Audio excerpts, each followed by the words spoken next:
আসসালামু আলাইকুম এভরিওয়ান। ভাষা শহীদদের প্রতি বিনম্র শ্রদ্ধা জানিয়ে শুরু করছি আজকের আবৃত্তি। আমি যে কবিতাটি আবৃত্তি করব সেই কবিতাটির নাম হলো মা গো ওরা বলে। লিখেছেন আবু জাফর ওবায়দুল্লাহ। কুমড়ো ফুলে ফুলে নুয়ে পড়ছে লতাটা, সজনে ডাঁটায় ভরে গেছে গাছটা, আর আমি ডালের গুঁড়ি শুকিয়ে রেখেছি।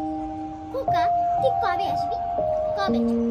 চিঠিটা তার পকেটে ছিল ছেঁড়া আর রক্তে ভেজা। মাগো ওরা বলে সবার কথা কেড়ে নেবে, তোমার কোলে শুয়ে গল্প শুনতে দেবে না। বলো মা, তাই কি হয়? তাই তো আমার দেরি হচ্ছে, তোমার জন্য কথা ঝুড়ি নিয়ে তবেই না বাড়ি ফিরবো। লক্ষ্মী মা, রাগ করো না, মাত্র দাম কটা দিন। পাগল ছেলে, মা পরের হাসি, দুর্বল কি রাগ করতে পারি?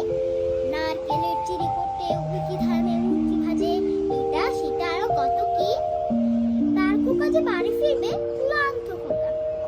কুমড়ো ফুল শুকিয়ে গেছে, ঝরে পড়েছে ডাঁটা,